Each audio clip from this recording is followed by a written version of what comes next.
Real quick, I want to make a video. This is on a 2007 Mercedes S550. This is a project vehicle. I'm switching out this seat. I have another seat right there that I'm about to install. So I just want to make a quick point. Mercedes, their designs make so much sense. The way that they assemble their vehicles, every little intricate detail, it makes sense. I mean, all I did was just remove this cover right here in order to expose this bolt. Now, it was previously cracked. Somebody had already cracked it, just whatever. I don't know how, but you know, things up under the seat, things happen. These plastic pieces, they are plastic and they do crack and whatnot. But the way that this assembles, just something as simple as this slides back and then this attaches, this snaps down, and that secures it in order to cover up these bolts. I mean, it's just simple designs. It's just practical. It just makes sense.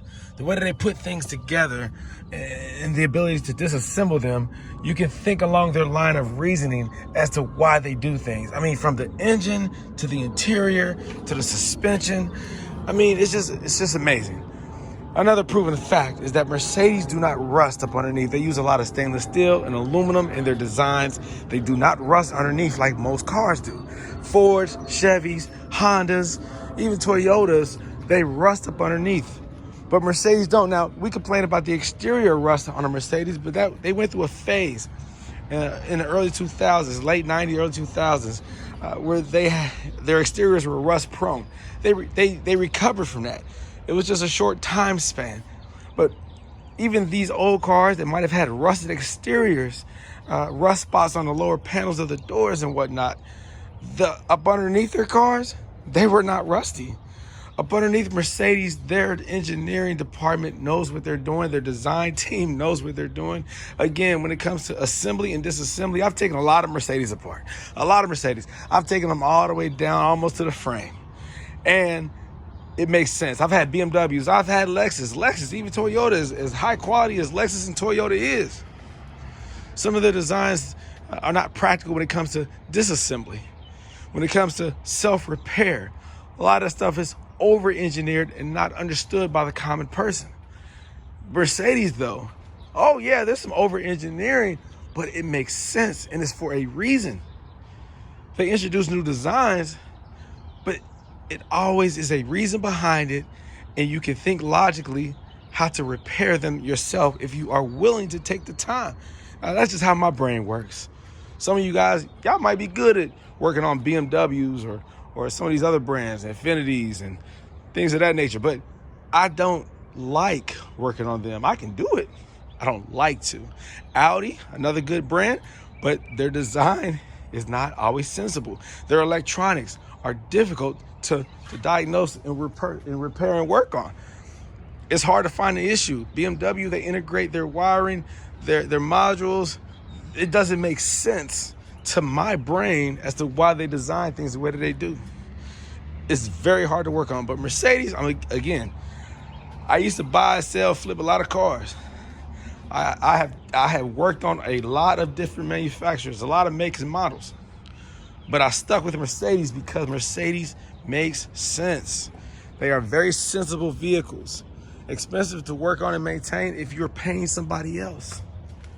But that's the beauty in it, is that once you understand Mercedes, you don't have to pay anybody. I do all this stuff myself. I do all of this stuff myself because, first of all, I get a rush, an emotional rush off of accomplishing something that most people find difficult. But Mercedes, I'm telling you, if you want a brand that it has proven himself and will last forever, as long as they're making cars, Mercedes will continue to be forward-thinking in their design and will continue to be a reliable brand. There's a lot of people out here who have owned Mercedes who say, I'll never buy another Mercedes again. Well, it's just not for you. It depends on how deep you want to go with your cars. If you just want to buy a car and drive it and not have any issues, well, I don't know what manufacturer you're going to go with. Probably Lexus, because those are probably one of the least problematic vehicles. But it depends on why you own a vehicle. I like to get intimate and personal. I like to customize and modify my vehicles. I like to fix my own issues. but also like to have a unique vehicle on the road, not something that's common where everybody has it. Yeah, there's a lot of Mercedes on the road. There's a reason for that. But Mercedes is a very much unique brand vehicle that comes with a lot of character, charisma, and sophistication and classiness that you don't get on most of these other vehicles. Now, I don't have brand new Mercedes, but I tell you what, I have some very nice makes and models that are very unique. I have a lot of models that are classic collector worthy vehicles, unique in their design. And you don't see these every day on the road. You don't see the CL550 every day on the road. You don't see the SL on the road every day. The GL550, you don't see a lot of those. You see 450s, the S classes. You don't see these every day, all day. These are big boss vehicles that are collector worthy, that are classy, that are unique, that stand out on any road. And as they continue to make new cars, they become less unique, really. Most of these cars look the same, from Hyundai to Infiniti to Lexus to, I mean, goodness, a Lexus and Toyota, what's the difference?